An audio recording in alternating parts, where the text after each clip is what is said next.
All right, welcome to episode 392 of the Artcasters. We're joined today by a very special guest that I'm excited about, a buddy from grad school and a brilliant artist. And I think it'll be a really interesting conversation about something we really haven't touched on too much on the show. And I think that'll be really cool for people who are artists or illustrators or graphic designers to kind of explore a different topic.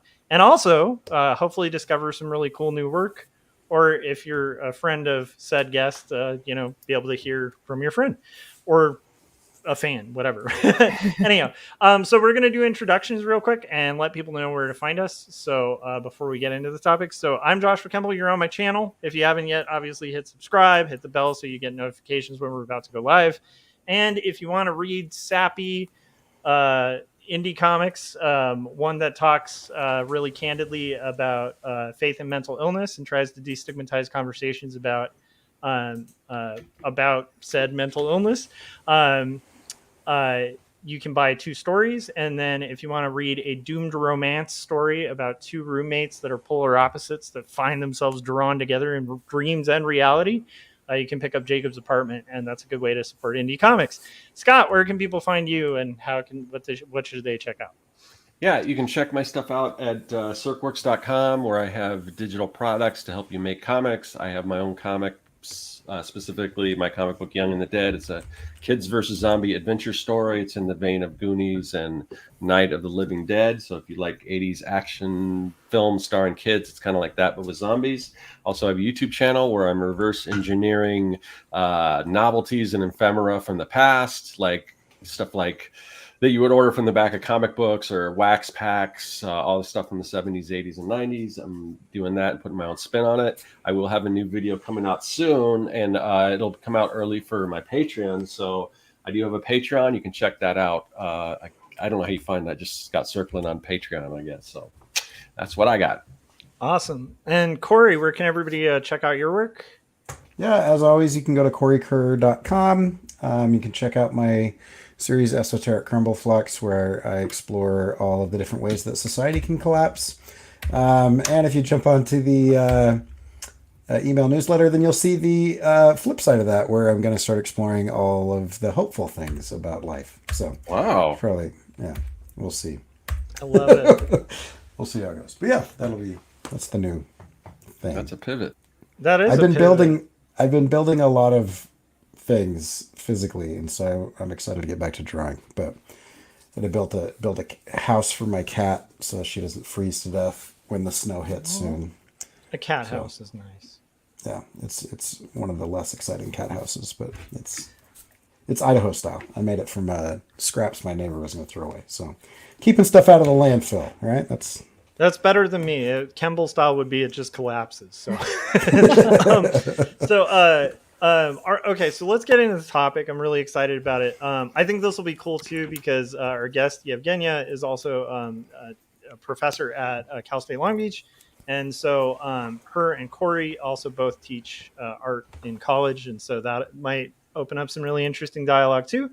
But for the topic, we're going to kind of talk about galleries and stuff like that. So I wanted to introduce you guys to Yevgeniya Mikhailik. I always hope I get that name right. Did I? For the last Mikhailik, yeah, the K is silent. Actually, yeah, okay. But, I always fail on that one.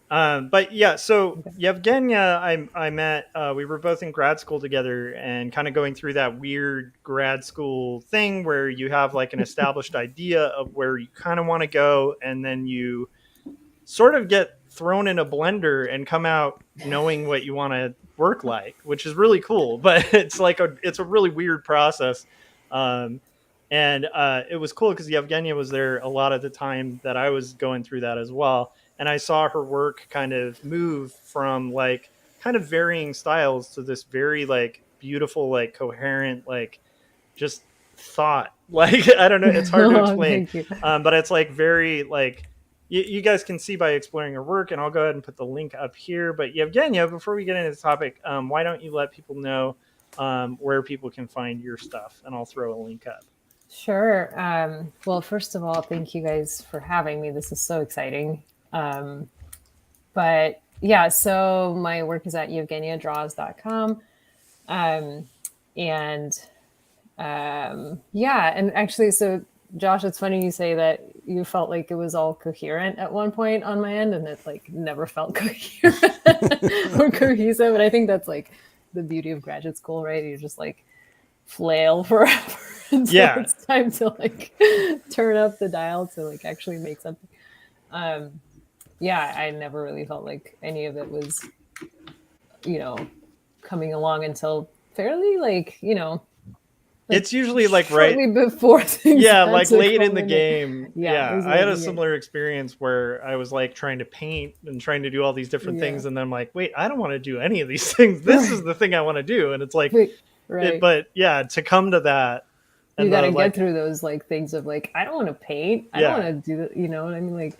And the identity questioning of grad school, which Corey's went through the ringer for like his master's too, and it's like that process of just like thesis and none of that. I had it confirmed to me by one of my professors after the fact that at least in my program there is a intentional effort to break the students. Nice. Because I was talking to him afterwards a few years later, and I was like, so, and he's like, oh yeah, I specifically saw you as somebody who's pretty confident, and so like my goal is to like break you down. And I was like, oh, it's an interesting goal to have. That's funny. Oh my gosh, school does that, like it's we kind of feel like it's gonna be, well, graduate school anyway, going into it. I mean, I went into it without with very different expectations than kind of how it all played out. But I don't think anyone was trying to like break us down, but it was definitely like, I think a lot of people had that moment of like, oh gosh, like I don't know what I'm doing and why am I here? Should I just not like do this anymore? But then eventually, and it's funny because in retrospect, I can see like everyone we were going with, like where they kind of bloomed and like found their thing. But it was like quite quickly after that, like, what am I even doing here? Like, should I even finish this? Kind of thing. So it's kind of a weird thing. I don't know if it's intentional. I think it might be just like it's such a self-searching. It's gonna sound corny to people, but it's a very self-searching kind of like very artistic thing, And I think I've thought a lot about it because it's never fun being broken, but like if you can break down a lot of the walls and a lot of the like preconceived notions and a lot of your bad habits and a lot of your assumptions about the world, then you as a person, hopefully you rather than other people, have the opportunity to build yourself back up, like in a way that you want to. And that was what was really eye-opening for me about my post-grad was I was like, okay, I'm gonna like challenge some of these long held beliefs that I've had. I'm going to challenge some of these like viewpoints that I've got. I'm going to challenge some of these like self-talk cycles that I have about my own work and those types of things.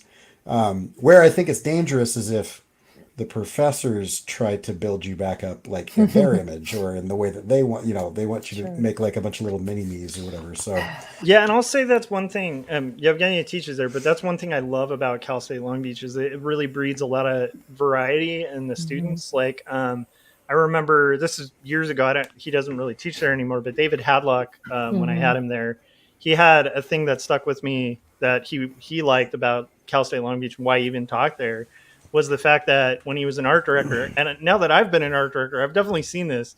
He said, like, if you're reviewing portfolios, like, oh, this is 2010, like Art Center graduate. Like it's every single thing in the portfolio is like, okay, I know the school, I know the year, right? Cal State Long Beach is like, it's like you never know, but it's usually good. And when you see Long Beach, you're like, oh yeah, I mean, So, but it's never like this coherent thing in a good way. And I love that. Which is like really kind of a treasure of that school. And I felt also like, grad school was a little bit of a luxury. It's like this time when you do get to like question those assumptions, make all those decisions, Yeah. like deconstruct all those things. Where how and when would you do that if you're working, right? Yeah. So it's Yeah. like Yeah. this amazing time to like, yeah, you're gonna go through this ringer. Yeah. And It's a all very your excuses are off the table, right? Yeah, You can't be yeah. like, oh, well, I gotta blah blah blah. It's like, no, this is literally my focus right now. What do I Yeah, do? it's like you do sort Yeah. of like Corey said, you just like strip away all of the stuff that's like all of the like the extras that don't actually matter, you know, Yeah. or that are sort of like, I don't know, some kind of shields that you don't actually need to bring into your work, and then Yeah. the real deal starts happening. It's amazing. Like I think what year is it? 2023. So I graduated 10 years ago. Yeah. And yeah. like I haven't, I think back to that time every once in a while, but I haven't really like thought about it that much in a while. And it's like kind of bringing back those memories of things were a little wild. Yeah, it is wild. But speaking of wild, so that's how I met you. Do you want to talk about, so you have like a really interesting path as an artist, and it varies from curation, you have illustration, and then you have a lot of gallery work. And since you've been on both ends of the gallery, this will be a really interesting, I think, topic to kind of get into. So why don't we start with your kind of path? If you want me to pull up images or whatever, let me know. But like, so the generic question, what got you into art? Like, what was your initial like objective when you were kind of taking it real seriously? Yeah. Actually, you know what? Maybe we should pull up the slide. I love it. Let's do it. The first one. This is it. There it This is. is how it started. This is how it's going. So, I mean, I sort of like known pretty early on that I was going to be doing this. I just didn't know what that meant or what a career in the arts could be. I mean, to an extent I did. I have artists in the family, and so it was always there was always the thought like, okay, this is possible because I see people around me doing it, which was this like really wonderful thing. But I didn't even know what illustration was until I got to college. It was like, oh, I think reading books and making pictures about them, what could be better, you know? Yeah. And then quickly learned that it's so much more than that. And so out of that, kind of a lot of these sort of different paths started to happen. And I don't even think of it as like a path. It's like we have a field and you just like go run around in it. There's not like a single sort of pathway. And if there is a path, it kind of cuts its way for one person and then it kind of deviates and splits for the other. It's such a weird, It's like, it's a trail. It's like a wild hiking trail is what it is. Yeah. So yeah, I knew probably, I don't know, around 9 years old, I was like, okay, this is going to be everything that I'm going to be doing from now on is going to be towards like being an artist. And I was already making art as a kid, as all of us probably were. So it was just like, well, if I like it and there's a possibility that this could be like a job of some kind, then why not, Yeah. Again, didn't really know what that meant. And I don't even know if I still know what that means. It's a hard one to figure out. Yeah.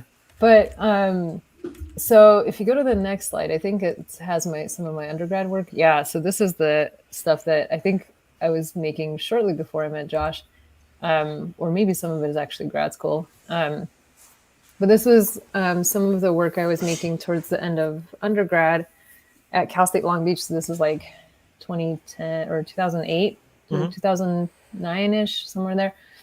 And a lot of it was most, if not, all of these have animals in them. And that was always kind of a thing that ended up being something that got me into drawing in the first place. Like that's all I wanted to draw ever. As a kid, I think a lot of us do, right?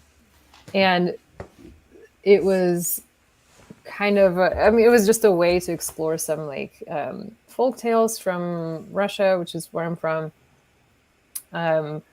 Or even just palettes, like color palettes of like the books that I would see as a kid, and color as I remember it visually from my childhood and from like my surroundings. So there was not to say that everything was like gray and brown, but there was a lot of just sort of like muted color. Like that's sort of how I remember,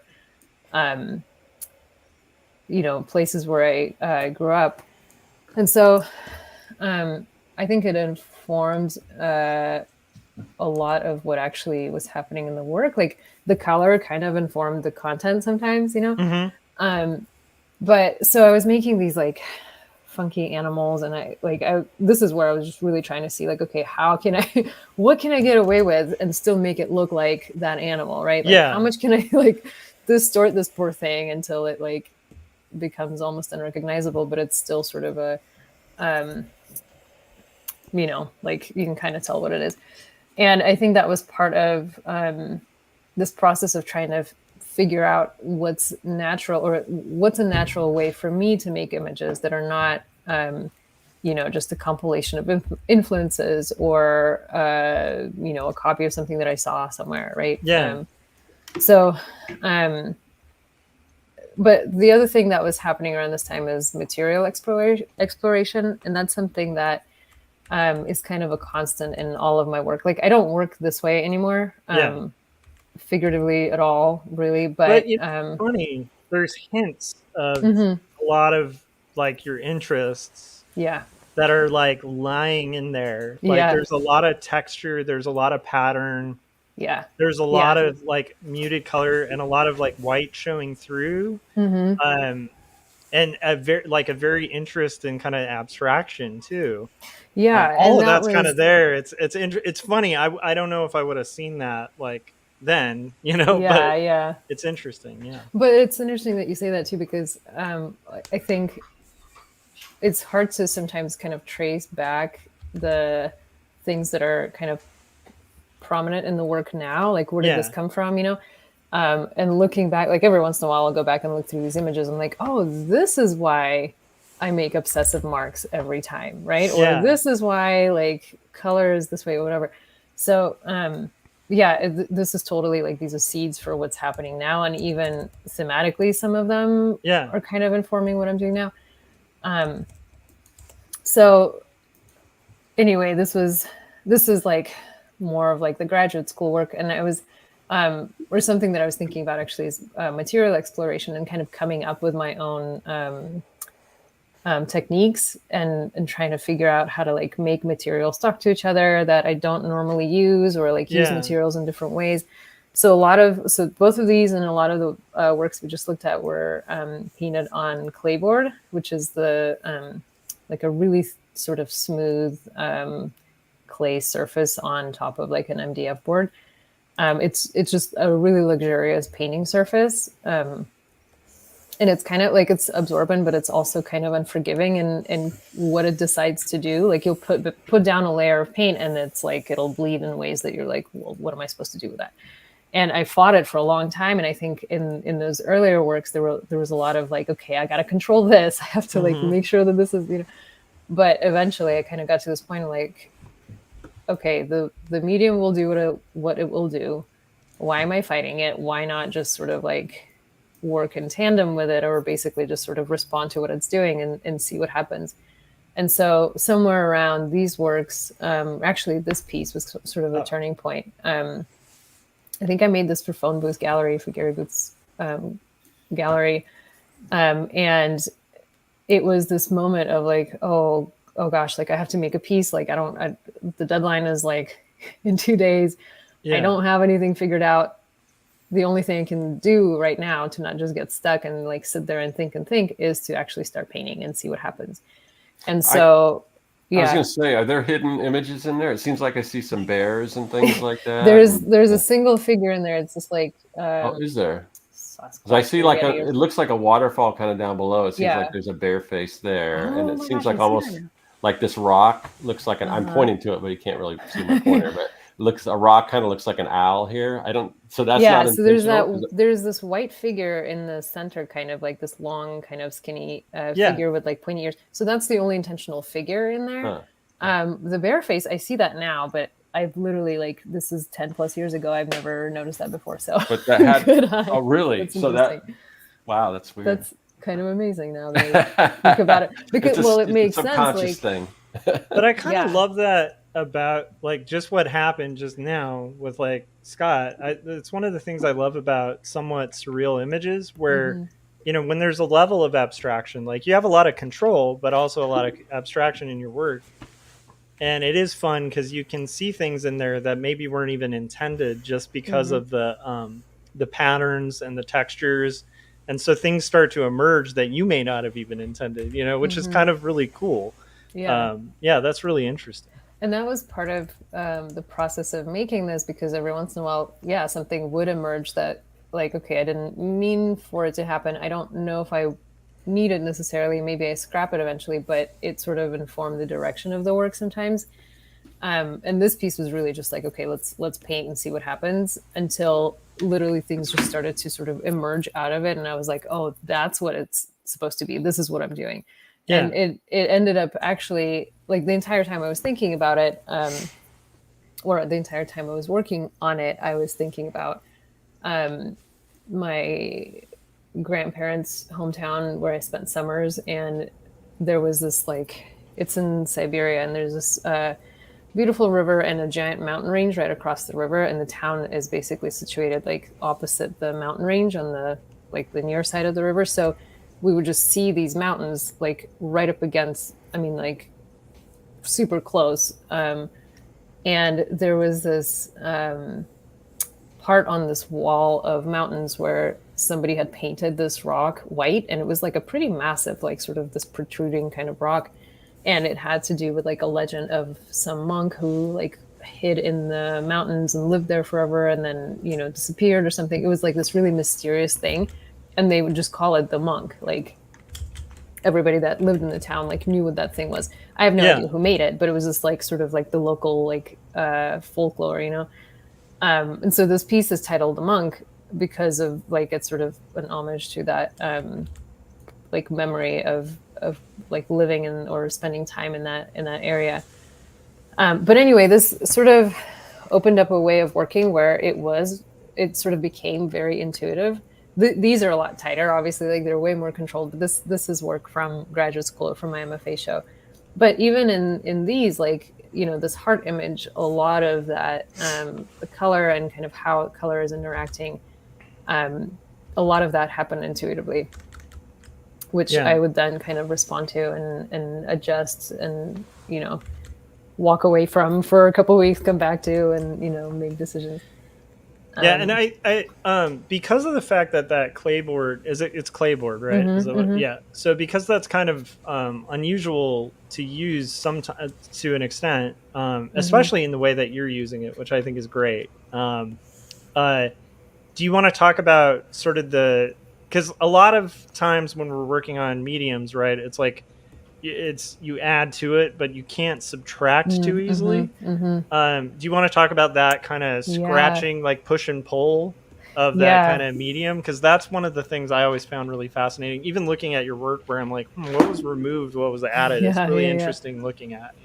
Yeah. That's a process that, I mean, that's kind of what Clayboard is for. And so a lot, like, in these, it's hard to see because they're so tiny, but in the I can go back. heart piece, well, actually, yeah, maybe in this The one. heart piece. Yeah, Which go one? back to the monk. Yeah. So the bare face and, like, all the white lines in the water, and, like, actually most of the, like, this sort of thinner white lines, they're all scratched out. So the pigment is laid down, then it dries. Once it's completely dry, then I go in with a scratch board tool or like an etching tool and kind of pull some of that pigment out, or kind of like form a three-dimensional shape in there or something. And it's a way of drawing, right? It's essentially like Yeah. reverse drawing, but I actually don't even think of it as like removing, because it is adding Yeah. mark. And the only times when it is sort of subtractive is when I'm kind of working around a shape and trying to, like, sort of shave away the contour or the silhouette. But it essentially becomes another drawing tool. And I can't, like, to this day, I can't find a pen that's, like, thin enough to make that line on paper, for example, right? And so that's kind of the beauty of that material, is that it allows you to, like, draw in a way that is, like, that's my obsessive mark making tendencies. Like, I can't stop doing that. Yeah, and I'd encourage people to check out the website as well. And then if Yevgenia is ever showing her work, or if you're able to pick up like a bigger print, these things are amazing in person. And there's a lot of little details. Like I remember this piece in particular. There's like little dots in there, as well as a lot of those texture lines that are showing the form of the mountain. And it's just really something to see in person. So I would encourage people to really check that out. Oh, thank you. But yeah, so, you know, a lot of these sort of became like this is all work from my graduate show, and it was about landscape, about place, and kind of a sense of longing for places that I've lived and left. So it was all just kind of looking at land and landscape as almost like a relatable kind of person, rather than this removed sort of like revered thing that you kind of, you know, admire from a distance but don't really like have a close connection with. And I think to some extent that sort of like I felt like for a while I was kind of making the same painting for like 5 years out of grad school, like thinking about the same things, but it was sort of a way of like processing that the idea of connecting to landscape or relating to landscape that eventually kind of went into different directions in my work and kind of opened up different interests. So this piece is polar opposite of some of the works we just looked at, because it's 20 feet long. So you scaled up. I scaled up just quite a lot. Bit. Yeah. I went from 5x5s to like, I think this is 20 feet by like 4 some feet.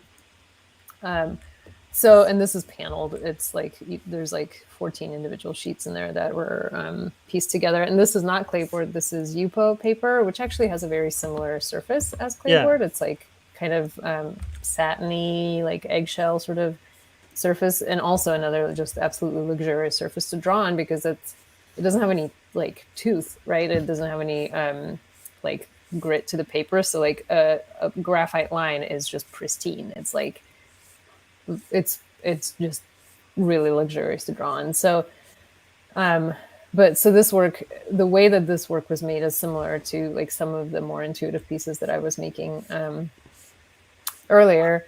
And it started actually, I initially just made a single piece, like a single panel right in the middle where it kind of like dips. There's that like sort of semicircle and the landscape kind of below it. That was supposed to be a standalone piece.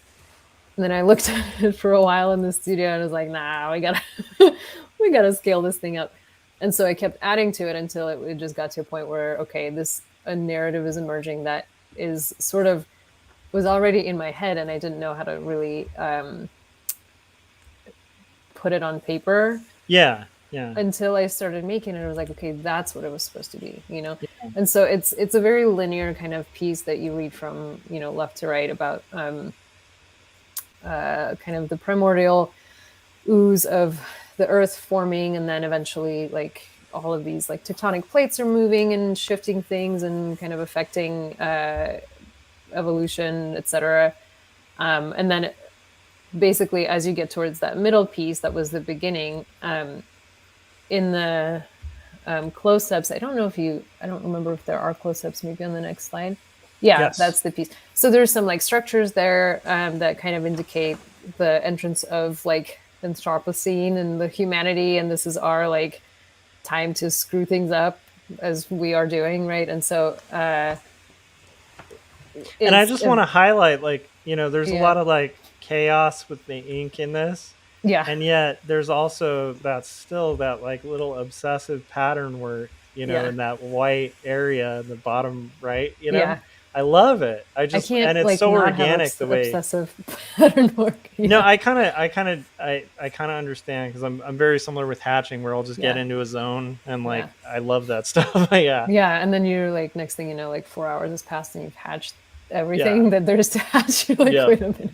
But that's beautiful. I love these steps too that are kind of Yeah, so it was like, this is sort of the culmination point of the whole thing. Like, okay, we've gotten to this point in the history of the planet, and then things are sort of unraveling and eventually kind of exploding into this like big unknown. And then the end of the drawing is like a really tight kind of graphite drawing. So it like goes from really loose ink into this, like a really tight kind of graphite drawing, where this piece actually, like this section has like tiny little animals hidden in it, and I was just like having too much fun making this. But it's essentially like, everything's fine without us. Like, we don't need to be here. Once we've like, messed things up enough to where we're no more. You know what I mean? Like, the world will go on without us potentially. So, anyway, it's sort of a meditation on like a very deep time in both directions. Yeah, that's great. And so that's sort of what I've been doing the past 10, 15-ish years. I'm still working a lot on this UPO paper. Yeah, there's some more close-ups. And making works not as big. So this is that thing in progress in my studio shortly before it was shown. And it was like, it hasn't grown in both directions yet. So I'm still kind of figuring out that middle section. But I had to do it on like an L-shaped wall because it's way too long. Yeah, that is a huge piece. I was gonna ask how you fit that in a studio. I was really curious. And I would be taking them down one by one and like working on them, putting them back up and taking them down. And like, it was a very kind of physical process. Outside of murals, it this also is, like, looks the biggest super thing. fun. Like, it looks Super like fun. a headache, but also super fun to make. You know what I mean? Yeah. Like, I could see getting lost in that process. Yeah, it was a very kind of meditative process. It was also like, the exhibition deadline was looming, and it was like, here's this monster that you've unleashed. Now what are you going to do with it? Like, figure it out. So, That's beautiful. it got done, but it was a kind of a crazy time. And so this is a jump. The kind of work that I've been making since, actually, this is like pandemic proper. This is March 2020, about 3 weeks before the world shut down, if that. I was in Ireland for a residency, and one of the reasons I wanted to go to Ireland, so at this point I've been kind of working with the themes like surrounding land and our relationship to land, how we, communicate with land, what we do with it, how like it affects us, etc. Like that whole, connection to ground and specifically like landforms and stuff like that. And I was really interested in these prehistoric land sculptures or structures, which Ireland is peppered with. I mean, they're like these barrows and mounds and things like that, and standing rocks and dolmen and all of that stuff. Some which can't be lifted, and some which have been lifted. Some that have been moved. And like, so there's this barrow, this ring barrow. It's like on the side of the road next to a post office behind someone's backyard. Like, it's just like in the middle of nowhere. But it's like, to me, it's this like super fascinating relic and like an amazing thing that's just like mind blowing. And yet it exists just like out in the open, like you can come have a picnic on it. I'm pretty sure, it's like not protected in any formal way, Wow. And I lived in Scotland for a couple years and just kind of roamed around. Yeah. And it is amazing because everybody thinks of Stonehenge, but it is amazing how many just like standing stones you have. Oh my gosh. And just like, it's just in a farmer's field. Yeah. There's just, and so they just like plow around this like, ancient structure that's been set up by somebody. Yeah, it blows my mind because it is like you see the hand of somebody that produced this, right? Like put it together, but it's sort of treated as part of a natural landscape, which it is, right? But it I don't know, the whole thing is just super fascinating. It is mind blowing, and I think at least for me, from like mostly living in California, like a good chunk of my life, it's really like super fascinating and also super like new, like to consider, because we're kind of in it, like our state doesn't go back like long enough to have those kind of things, I would say. And it's kind of amazing when you go to a place like Ireland where there's these like structures that just I mean it's just nuts. Yeah, that's really interesting. That's cool. Yeah, and we have like relics of indigenous populations that have Yeah. made things, but it's like because it's not like But built environment, essentially, it's not like as preserved. yeah, and I think like another thing is like cities have just kind of mowed over a lot of that Mm-hmm. stuff, or if they do exist, they're like kind of in this protected turf. Right. And so just like you were describing, or Scott was sorry, Corey was describing, where it's like just to think that's like people's backyards and stuff Yeah. that's unbelievable. Yeah, and it Yeah. was this like it was a chance encounter with that barrow. We my husband and I were there together, and we were like driving from one point of the country to the other, because you can do that in 3 hours, And, Right. Yeah. we pulled over on the side of this highway, and it was like the windiest day on record for like a long, like big rigs turned over Yeah. several miles back. Like it was crazy windy. And we're just like on this like land mass, right? This like incredible sort of ripply shape. And I'm Yeah. walking around it thinking like, this is like, I'm about to get blown over by the wind and I'm going to fall into this thing and drown in it. Like that was my thought. And it was just this, like, it was kind of a magical experience just being there, like between the weather and just it being like a very unexpected kind of find. Yeah. It felt really kind of like, I don't want to overuse the word magical, but it had this like really kind of incredible quality to that. Yeah. Like it had a presence to it. And so when I started my residency a couple of days later, I was like, okay, I need to like make some work about this because I can't stop thinking about it. And so I made this series of drawings, which actually these 6 were produced there. And then I made 2 more later. And so there's now a series of 8. And they're basically, oh yeah, here they all are. They're essentially just sort of zooming in on this structure and then it kind of liquefying on its own and becoming this like portal that opens up into some, unknown dimension or something.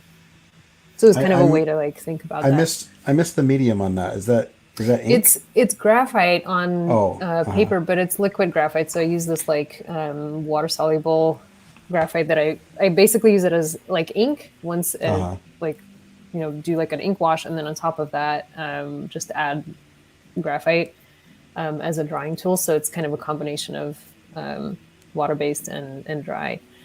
Awesome. And that's another fun kind of material to work with because I also like can erase back out of it, so it's sort of like both additive and subtractive.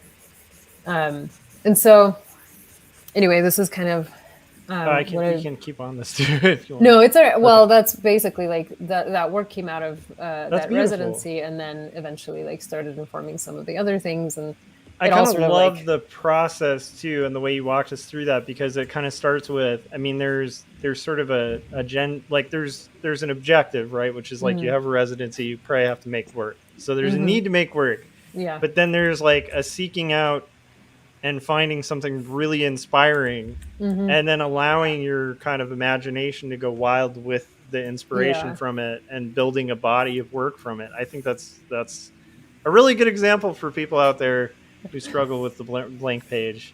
If you're out there struggling with you, I envy you, because I'm struggling with I just don't have enough time to fill all the pages. Yeah. I mean, there's that. And the residency was only a week. So it was like, the pressure was like, all right. Yeah. I mean, I didn't have to have like a set, number of drawings done or anything, but I really wanted to get it out and like leave there with a body of work that was, that could lead to something else. And so it ended up leading to some of these that are a little bit like they're still connected to the ground and earth, but they're sort of like looking more kind of out into the cosmos and like making some of those connections. Am I crazy, or is this work starting to get a little more saturated than the right? So like I kind of was that like an intentional thing where you were like, I'm gonna put in a little more color? It also seems to match the theme more. A little bit. So some of it, so this, let's see, 4 of these came out of the pandemic, and that was like after I came back from the residency. Like, so we came back like March 9th or something, 2020, and then like things just came to a halt.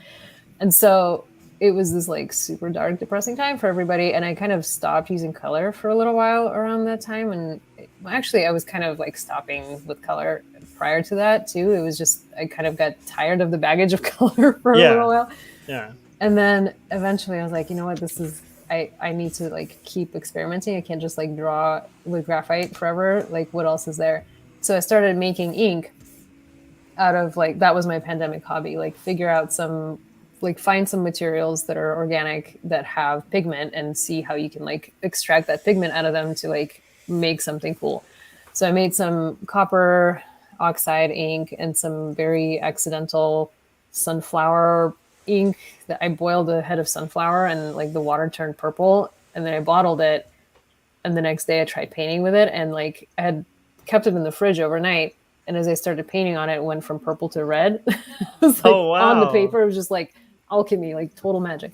So I was like, all right, I'm gonna try like mixing all of these things, and then I made some turmeric ink, which is basically just turmeric and alcohol together, and it like repels everything because it's alcohol based, and it's like, kind of gross, and it stains, and it's just like this crazy material. But I love that though, because there's like a little bit, especially in this last like piece on the right, I definitely see some of that like almost like oil and water kind of reaction going on, which I always love that as like a texture and work. Just that, you know, two things that don't want to mix are like, and they make this cool, like you can't, you know, like you it's actually like really can't uncomfortable. make that happen. It's just, it has to happen, you know? Yeah. That's and so a lot of it are those tensions, like, okay, how are these things going to work, or how are they not going to work, and what am I going to do about it, you know? So the piece next to it, the like the pink sky cave one, that had like the brown section at the bottom is all of that like sunflower ink. I call it like ink very loose. I don't think it qualifies as that. But whatever. It eventually like went moldy. I had to throw it away, but it was a fun material to work with. And so some of it is like just super saturated watercolor from a dropper, like liquid watercolor that's like pure pigment essentially without a binder.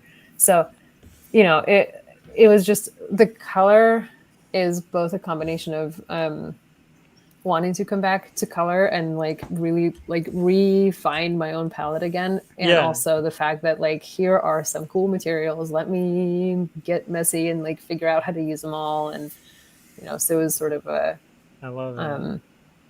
Kind of both things at the same time. That's really amazing. Thank you. Yeah, so that's sort of what I've been doing. And I've the last I also painted some murals. This I did with my friend Jenny Cotterill, who, Josh, I think you know. Yeah, Jenny's rad. Jenny and I collaborated on Anyone this. who hasn't met Jenny, if you meet Jenny, you'll love Jenny. She's awesome. Yeah, she's amazing. So we did this like really cool, super fun dream project of, you know, just painting this wall forever for a couple of weeks.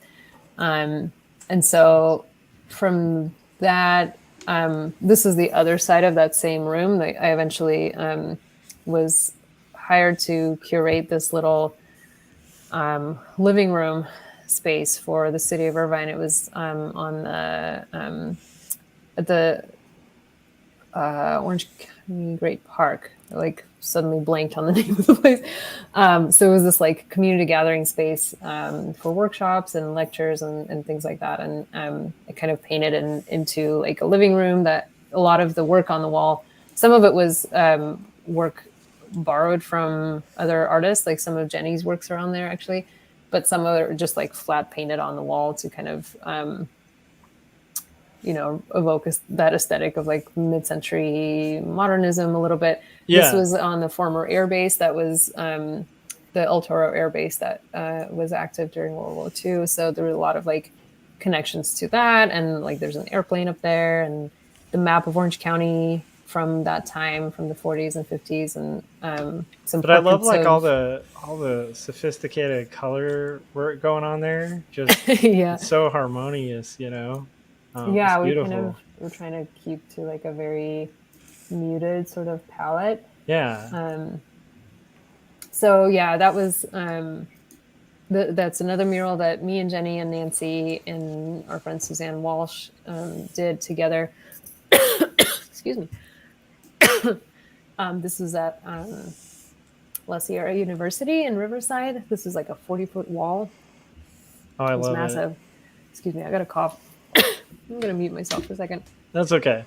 While Yevgeniya is coughing, I just want to let people know, if you're watching, I am going to dig in with some questions about galleries and stuff like that. But also, This is super fascinating. So we're going to continue the slides, but I think afterwards, like I'm going to ask all sorts of questions about curation, about galleries, about the process of work and stuff like that. Yeah, I do want to keep going. It's such a departure from what the type of artists we usually have on. So it's a breath of fresh air, and it's just really and really it's beautiful cool. work. Yeah, Oh, thank you. Exactly. Yeah. Yeah, I think so. I don't even remember what else is in the slideshow. Like, there's a bunch of awesome mushrooms. Yeah, so there's mushrooms that Nancy Chu and I painted together at the Anaheim Garden Walk. That was commissioned. That was like the most fun job. Like painting murals with your best friends are just like, it doesn't get better than that. Yeah, I mean that's rad because it's like fun. It's a group project, and you get to make art, which is and you're outside for like on the scissor lift for 10 hours. Like, come on. Depending on the time of day and the weather, that can be fun or it can be hell. Yeah, this was December. Like, it was not the funnest weather-wise, but it was still super lovely. Yeah, that's so rad. Do you want to keep going through the slides? Do you want me to pull up from your website, or we can pull from the website? Going? Actually, if you, I did think about something when we're talking about the scratchboard stuff that might be better visible on the website. If you go to that, and then go to Gem, that very last one. Got it. I think, so any of these, if you open, that one, the green one, this one probably not as much because you can't really see a whole lot. But so this is like all of the white line in there is like scratched out with scratchboard tool. So like it's a little easier to see on these, like how sort of tiny that mark making is. Those were, and these are like little 5x5 paintings that were just super fun to make as like a warm up at the studio. And I still kind of do them sometimes. They're just these sort of fun little things. This is a bigger piece that was also mostly scratchboard. It's actually 4 pieces of clapboard kind of tiled together, and all of the white sort of thread line is scratched out. This is like probably the only like representational figurative piece. That's a great quote. Okay. Like that cat needed to be in that living, piece, okay? Living its best life. Yeah. I love the helmet with the ear. Yeah. Gotta have the ears. The cat with an ear helmet. That's brilliant. Chris says he wandered into that living room years ago. Oh, nice. How cool. Yeah, it's not there. Well, so the space is still there, but that project is not there anymore. They're using it for other things. But yeah, it was I think they had it up for several years. And so, going back, Josh, you mentioned curating, like part of the reason, there was a connection between that living room space and some of my curatorial work. Shortly after I worked on that space, I ended up working at the Irvine Fine Arts Center as a curator. So nice. It's kind of a sister facility to the Great Park Gallery. Okay. I mean, they're all kind of under the same umbrella, but that job actually came out of also a previous position that I had with Grand Central Arts Center, which is kind of so that's the Fullerton space that we kind of briefly talked about earlier. Yeah. And that I owe a lot of my career to that place. So I started working there when I was 19 years old. Yeah. Undergrad, just like miserable, not wanting to do like food service jobs anymore. I walked by one day. I was like, oh my God, what is this place? Like, let me in there. I don't even like, there's art in there. Like, yeah. And so I bugged them forever and ever until they were like, oh my God, fine. Like, we'll find something for you to do. And, I, for almost 9 years was like doing all the things that needed to be done around there. Yeah. And eventually had the opportunity to start kind of curating work or curating exhibitions there. There are 3 gallery spaces. And so I was doing curatorial work in 2 of them kind of on and off. And so I started doing that because I was kind of watching that all around me the entire time that I worked there. And it was so fascinating. That entire process was really fascinating because it's essentially, it seems like it's polar opposite of illustration. And at the time I was like really focused on specifically illustration work and storytelling and figuring that out. But it essentially is like another form of storytelling, right? Yeah, it totally is. Everything like in an exhibition that really works, like it has some kind of a purpose that either communicates or provokes thought or discussion or engages the audience in some way, which is a lot of what illustration does. And so it was kind of an extension of that medium in a way to kind of tell a story through some other means, right? Yeah. And so the work that I was curating there, they were mostly solo exhibitions of other artists, and I was just fascinated with their practices. So I was like kind of giving them a place to show. So out of curiosity, yeah, just because we have some people watching that like might be interested in doing gallery work, right? When you were curating, at least at that point, and then obviously you've curated since, and we'll get into that too. What are some of the things that you would tell, like, say, a student who was like, oh man, I got to get into gallery shows, and specifically like, they're not aiming for maybe Gallery 1988, like they're trying for like the higher tier stuff, which, by the way, Gallery 1988 is awesome, so nothing against that. But you know what I mean? So what would you kind of recommend for a student like that or somebody like that? Or is it one of those things of like the mystery that we all face? No, I mean, I think it's pretty much the same advice that you would give to someone who wants to get into comics. Like, you just do it. You know what I mean? Like, it's not, I don't know anybody who decided I'm going to show art in galleries and I've never shown before anywhere, and just marches into a gallery, shows them the portfolio, and gets a solo show. Like, that just doesn't exist, right? Yeah. So you got to start rocking the group shows then? You start rocking the group shows. The group shows are amazing because that builds you a network. And without that network, like, you can't really function, right? Group shows are amazing. They can be like, a lot. Your work can feel like it's buried under like 100 other people, and you can be selective about your group shows, right? You don't have to say yes to everything. As a student starting out, like, maybe you do say yes to most things, but eventually you sort of decide like, okay, this is the direction I kind of want to go, and I don't really want to show with this kind of work because I don't want to necessarily like, not associate with this kind of work, but I have a different direction now. Like, this has served me. I'm moving on, right? Yeah, that's very similar to like illustration in the sense that, like when an illustrator builds their portfolio at first, quite often you're just going to take whatever work pays, right? Yeah. And you're going to be working in all kinds of styles. Yeah. But as you get more and more work, you can start kind of curating out the stuff you really don't want to do and curating that out of your portfolio and curating that out of your client list, Yeah. It's the same. It's the same thing. And I really I can't overstate the importance of that network that you build as a young artist, or any artist that wants to do a new thing, right? Like, how do you get into that new thing if you don't know anything about that field, right? And the way to know about that field is you talk to people that are in it. Yep.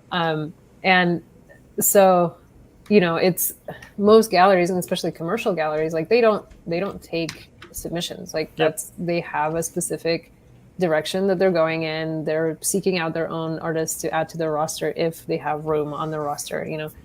Non-commercial spaces are a little easier, and sometimes they will they'll put out open calls and things like that, and I think those are all really great to apply to. And because again, especially if it's in your own community, you're going to be showing with those same people over and over again. That's your network, right? So I think those things are really important. And I've, talked to artists who just have these very sort of singular ideas of like, okay, I need to have that big show, that big thing. And it's like, but they refuse to do all the other stuff. Like, well, I don't know how to tell you that. Like, it's like trying to jump to the finish line without doing the marathon that we all have to do. And I mean, I don't know, like maybe there are those artists who just like get their lucky break, and that's I think it happens sometimes. Like, but I feel like for most of us the path is that like you do all the other things. And the other thing too is like artist curators are, well, I mean, that's me. Like I didn't like that. I'm not formally trained in this, right? I just Yeah, sort yeah. of like figured out and curate your own shows, like put it together in your garage in your apartment or whatever. Like that's, Yep. or I don't know, finding an empty Well, I mean, storefront. Gary's a great example too, because Gary just started the Booth Gallery. Like, Yeah, and exactly. just was like, I want to run a gallery space and Yeah. show cool people's stuff, and Yeah. did it. And Yeah, it's like and he that's was really possible. successful. I mean, that gallery was fabulous. Oh yeah, and his curation was great too. I He know. had really good taste, so that helps too. That helps. Have taste. Yeah.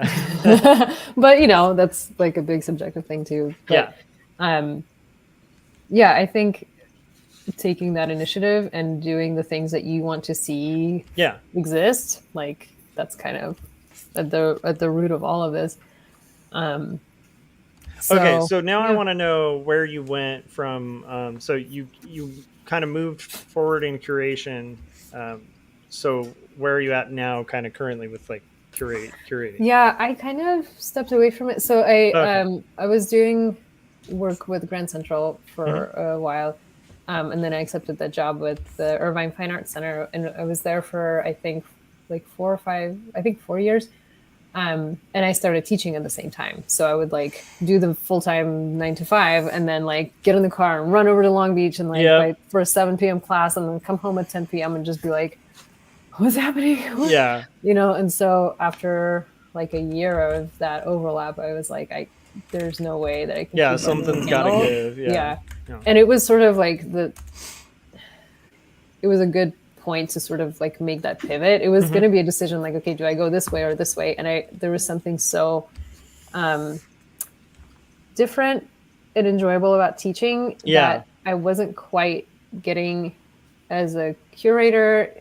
Like both have their pluses and their amazing jobs, but it was just, I think I felt like I could make a bigger impact somehow, like working with students directly versus like essentially being in a little bit of a gatekeeper kind of situation, or position. Yeah. So I understand that. It was kind of like I left the formal role and thought, okay, I'm just gonna, I was working on that giant piece for a show, and it was like trying to get that figured out, and thought, okay, I'm gonna, take a little break, come back to curating, on my own time at some point, and then things just sort of like the pandemic, more teaching, a baby, like, so it just I never quite like had the opportunity to come back to it, but think about it all the time. So well, and I honestly have a suspicion it'll probably like come back in some form or fashion, because it's kind of how this whole path of art works, where you'll be doing something really like one direction that like 5 years later you're like, oh, I wouldn't have known how to do this totally opposite thing if I hadn't done that weird deviation thing. So I think that okay, so real quick, just a question out of curiosity, as a gallery artist, now that we've talked about the curation, like you do a lot of art for galleries and residencies and stuff like that. Do you, which comes first usually? Is it, okay, I have the thing booked and now I need to make the work? Or is it I spend a year or 2 or 3 or whatever building this body of work and then I find this space to show it? Or is it just kind of fluctuating? I'm curious. It's all over the place. I mean, right now I'm working on a new body of work for a show in March, and it's like, the pressure's on. And that work started at the beginning of this year. Like it's, and it's slow. Yeah. It's very slow going right now. But it usually, like, there's usually just the need to make the work. Like there's gears turning. I need to like go sit down and figure out how to like make this work. If it ends up getting picked up for a show, great. If not the end of the world. That's not why specifically I'm doing that. And that's kind of like, that's not my bread and butter. You know what I mean? Like it's not my number one only source of income. I think if it was, I'd go crazy. So it's a supplement. So I'm not sort of like chasing. I'm just going to throw this up too, so people can peruse while you're going, because it's good. Okay, so you were saying because Yeah. it's not a bread and butter thing. It kind of, sorry. No, it's basically just like I have to make the work. So I go to the studio, I sit down and I make the work. Or like, I find my sketchbook and make the work in that sketchbook. That's what happens when you have a toddler. That's like the extent of the work. But Yeah, that is one thing. Have you found this? I was shocked when my son was born. Scott and Corey can talk about this too, but I used to feel like I was such a hardworking artist, and I was like, I just have no time, and I'm so dedicated to my craft. And then I had a kid, and I realized I wasted so much time. oh my god. Because then when you have a window of time, you're like, the kid's Yeah. asleep. I can I probably got 20 minutes. I can probably do like an hour without like dying the next day. So I'll do that. Yeah. Yeah. That's a balance I've not quite like, there are all these artists that are also mothers that are just complete badasses. And I'm like, how do you do this? Like you're with the kid painting at the same time as like hanging out. Like I can't do that. You know what I mean? Like it gets easy. It does get easier. Yeah, and like it's mine actually has been rocking like endless kids books this last year and the year before that. But like a year before that, it would have been close to impossible. Yeah. I don't know how people do it. Yeah, because I have met people with like really young mystery. kids and they're just like prolific. I'm like, how? Yeah, I don't, and good for them. Not for me. Like I can't do that. Like I can't. We were all working in different ways and have our own struggles. I would lose my mind actually. Yeah. Honestly. Yeah. My 5-year-old cut his own hair twice today. Oh. Well, good for him. I cut my own hair when I was 5 twice. Yeah. And there you go. Yeah, it's fine. I'm going to take that as a creative move. Yeah. As long as it's not like the bangs that are just like this, you're fine. Yeah. What style did he pick? Yeah. Well, I told him, hey, keep doing that, and I'll pick the style for you, and it'll just be shaved. Oh my gosh. Love it. Yeah. I prefer that to when he like breaks a door down or lights things on fire. So yeah. So I have a question. If this happened to you, I think it might have. For me, I had this like path where my interest like used to be really heavily in like I need to make a living as an artist, right? Mm-hmm. And since the longer I've been doing art, the more I'm like really interested in the stuff that makes very little money, but it's like an expression and it feels like authentic and like a real creation of art. Like, and that's so weird to me to even say that. Cause like back when we knew each other in grad school, I would have been like the first to like, be like, who is this guy? Like, come on, you should get paid for your work, and I want to get paid for my work, but it's like a weird thing of having the pressure off from having like graphic novels be my like bread and butter allows me to really make the best graphic novels I can. Whereas I feel like if I had to do it for bread and butter, I'd be like halving it. Yeah. Right.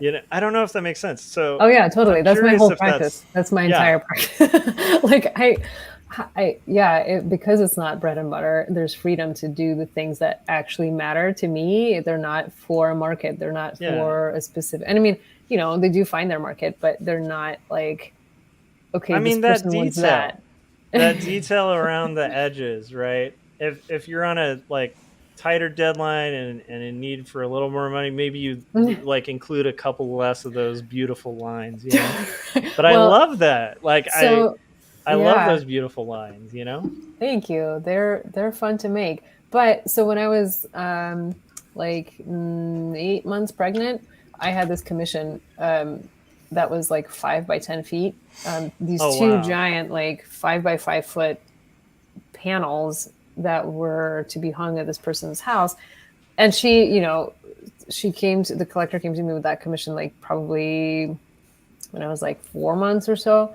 So I was like, yeah, I can totally do this. It's no problem. Like deadline in December, no problem.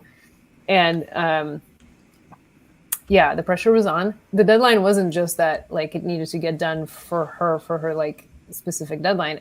I personally physically had a deadline. Like, yeah. There was a cutoff point for this, and I was like in the studio maneuvering these like massive panels, like, you know, with a planet in front of me attached to me, like essentially, you know. So there were times where like, okay, I gotta not make as many tiny little marks. Yeah. Like things need to, but you know what? I ended up having to do all the tiny little marks because I couldn't help myself. I was like, I can't stop. Yeah. And maybe it was like hormones talking or something, but I was just like in the zone. Like I need to do this. It was the fastest I've ever painted a giant painting. It was good, you know, like it wasn't, they had very specific requirements for it, which is kind of like, it's a little weird on like a fine art commission to be like, this is the color, but not this, like, you know. So some of it was a little odd, but it was a good piece. And the like having that pressure was like, okay, now I know how I work. If there is that pressure, that like I'm not going to compromise on certain things. Certain things I will, you know, but certain things will be just like, this is how it is. And the pressure of deadlines is good to an extent, right? It's like, it's one of those things of like, I mean, obviously, if any of us are going to be working artists, right? Like this is for people out there. You got to be able to work under deadlines and know what you can do within a certain time frame. That's like a huge amount of learning that we've all had to go through, probably the hard way, like like everybody. Where it's like, okay, so now I can pretty accurately be like, oh, that'll take me a week, or that'll take me a month, or that'll take me 24 hours, or oh, I can't do that in 24 hours, but you could have this in 24 hours, you know. And you learn to gauge that for yourself. So a deadlineless piece is just a non-existent art piece, right? Because that's like all of us could sit in front of a canvas and just play with a medium for sure a decade or for 20 years or for whatever. So at some point you kind of have to call it, you know. And you know, you kind of get like that intuition kicks in of like, oh, this is done. Like one more mark, you gotta like just scrap the whole thing. So it's like, and that intuition's built the hard way too, right? Because that's built from times where you pushed it, you had the gut feeling, you push it a little further, and you're like, I just killed like this whole piece. Half of my work is like, oof, why did you go there? So less is more sometimes, but it's hard to know when that cutoff is. But I mean, non-deadline works, like, I mean, even the stuff I'm making right now that is technically for a deadline, it's still like that stretch of time. Like if you give me that time, I will fill it 100%. Like I'm not going to be like, oh, I'm going to make it in 2 months instead of 5 months that I have. It's like, no. That's how I just operate, period. But you know, there's like 6 pieces I need to make for this show, and I'm still on halfway through the first one. And it's like, okay, maybe the next 2 will go quick, maybe they won't. Do I need to walk away from this now so that I don't ruin it and then have to like start over on the show? Maybe. Or do I just like keep stabbing it until it like something comes of it that's just like totally unexpected? So it's like, yes, there's that intuition, but there's also like, okay, are you searching for something that you wouldn't otherwise find if you follow that intuition that tells you you got to walk away? Like do you take which side of the fork in the road do you take with that? So you know, it's kind of there's never like a single like answer. And that's why I feel like all artists, we're really like drug pushers. we're like, come on, it's fun, you need to do it, and then we're in it and we're like, I hate this so much, what am I doing? But I can't stop now. But it can be so beautiful. You know. I like absolutely loved being able to share your work with everybody. Thank you. And it is so interesting to hear like this kind of different perspective on things.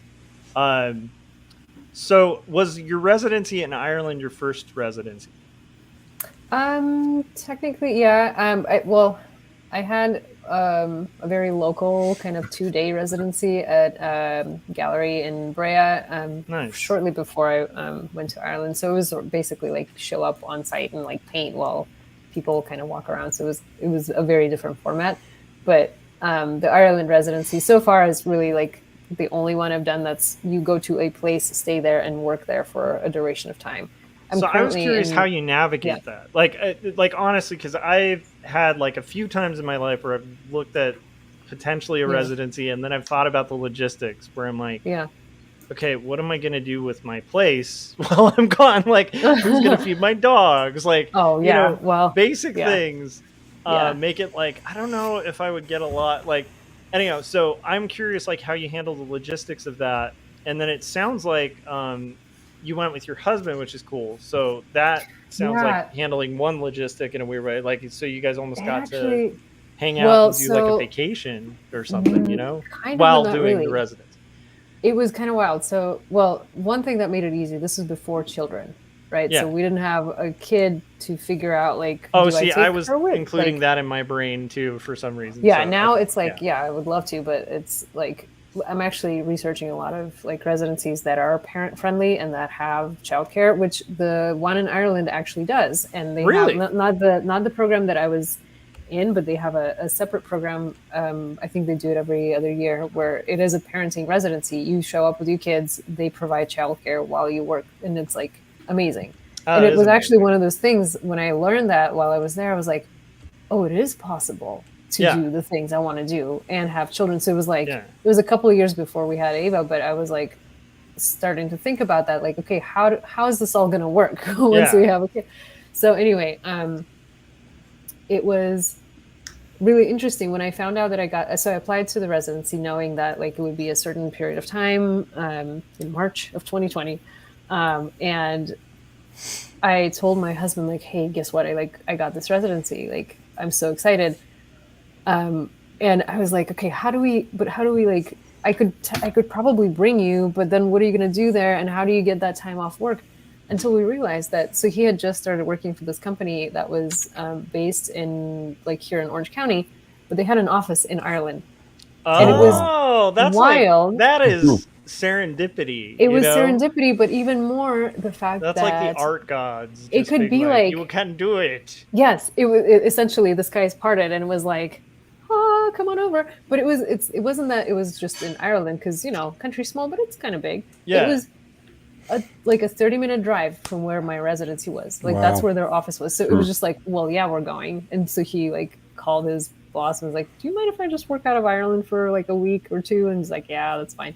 So we flew into London actually, and then spent a week just kind of like hanging out there and traveling around Ireland, kind of gathering some of that inspiration. Yeah. And then that Monday he went to work, I went to my residency, so and then we met up at the perfect. airport at the Wow. end of it, and that was it.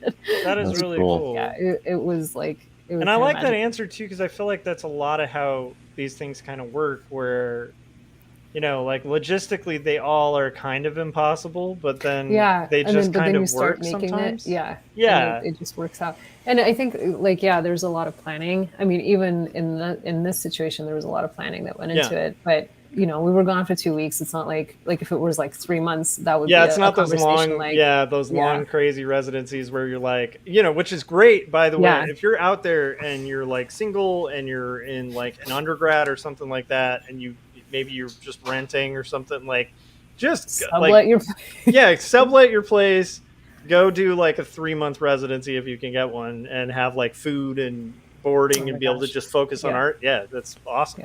I did a sabbatical for 3 months, and we moved. Awesome.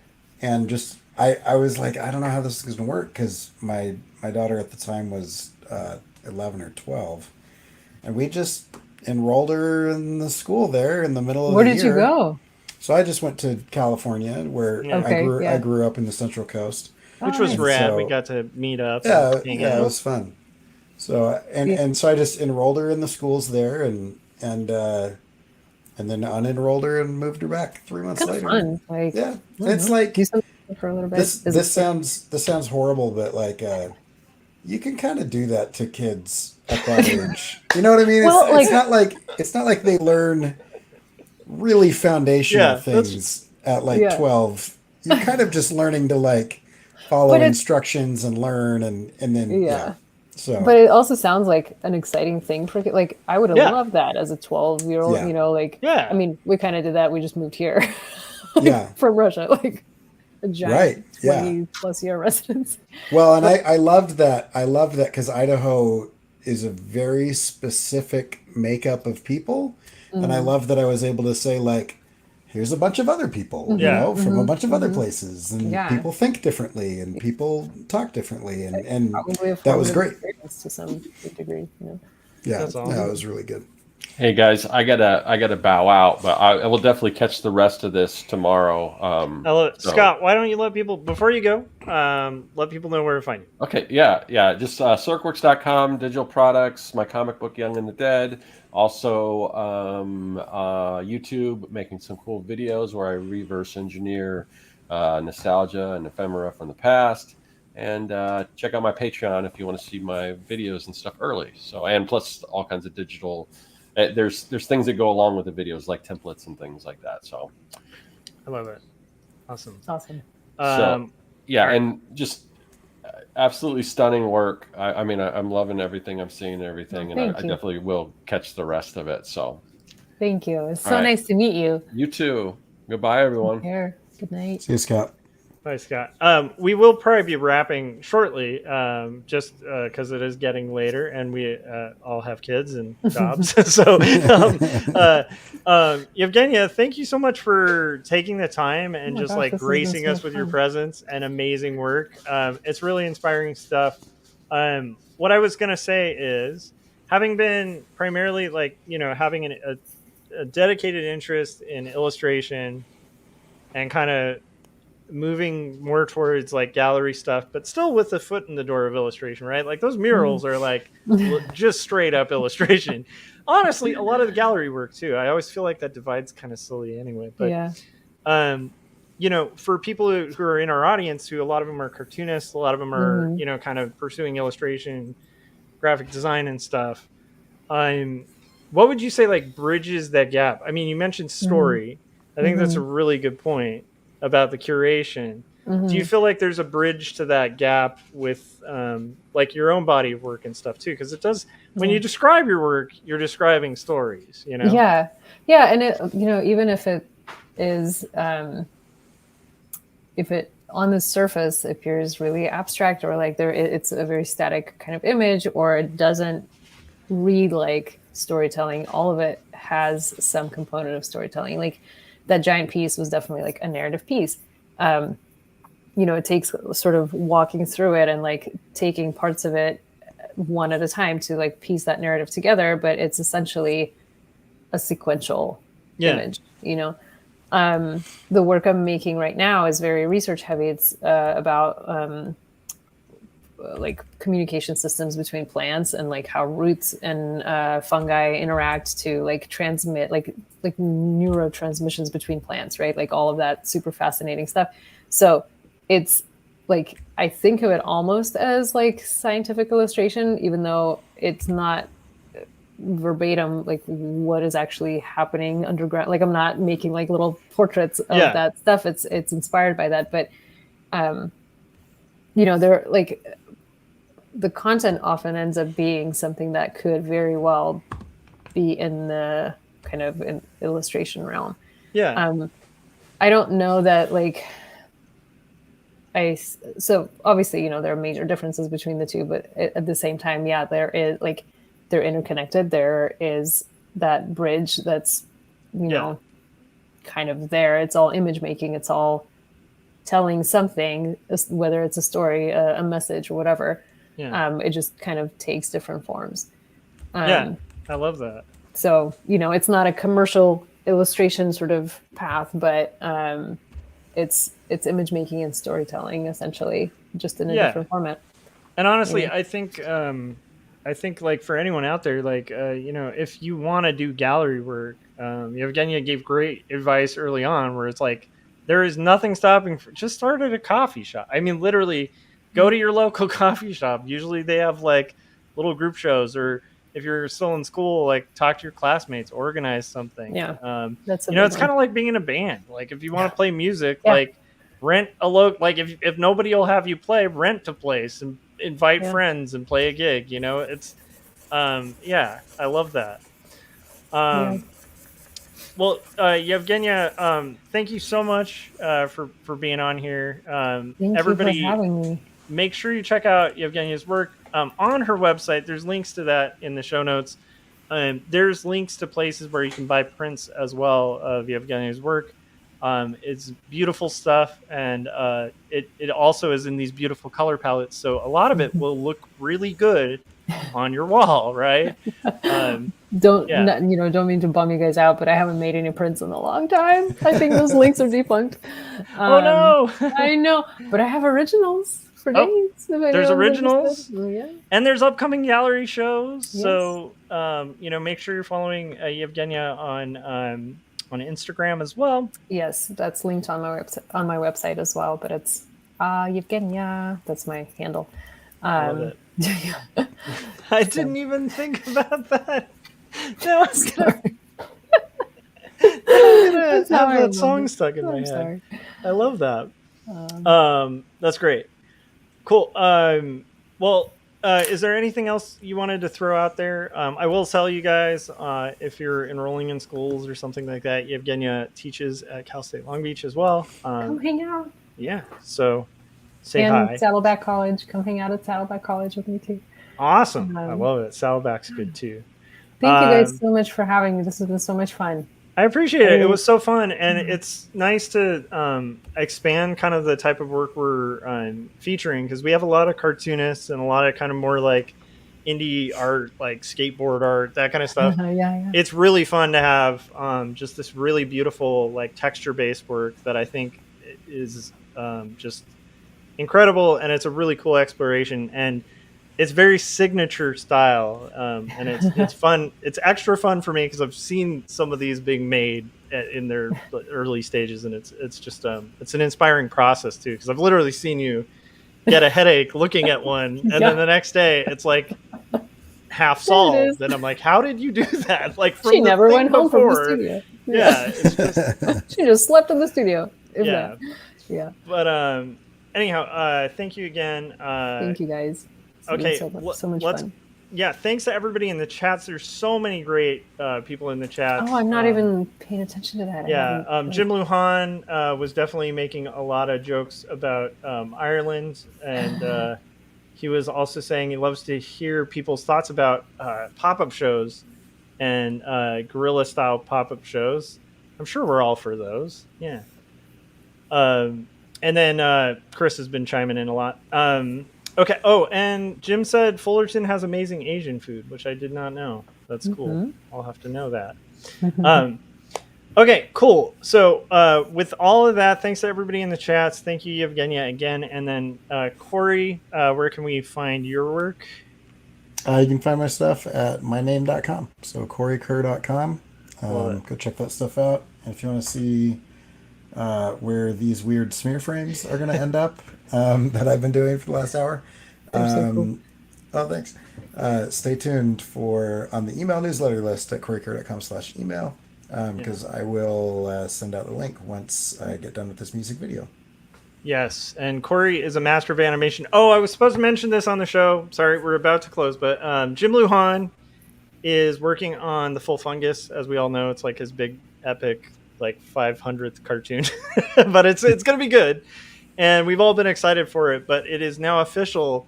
All of the Artcasters are doing voices for characters on The Full Fungus, so stay tuned to find out who those are. I'm sure we'll have Jim on. I'm really excited, not to spoil anything, that there is a theme developing with any character that I'm involved with. I'm kind of aware of the theme, so that's one of my favorite things. So yes, I was allowed to spoil one thing, which is I am one of the last people to talk to Mink Fungus, the legendary musician, and I am also going to be me in the 70s, according to Mr. Lujan. So those are the two things he was okay with me revealing. And by the way, Yevgeniya, if you haven't checked out Jim Lujan's work, check it out. I need to go look at it right now. Yeah. It's like Spike and Mike's like indie animation type stuff, and it's brilliant. All right, thank you guys, and we will see you on the next Artcasters, which I believe will be on Corey's channel, or maybe I don't know. I think it's mine. Wait, how do we keep track? I can't keep track. Well, we keep track by going to the link in the description of this video. That will get you to the email newsletter, where Scott will send a notification out about 30 minutes before we go live. And since Scott's not here, he usually says we don't spam you and we just send you No, we spam the heck out of you, but sign up. All right. We'll see you guys on the next one. Goodbye. Thanks again, Yevgen. Thank you guys. Take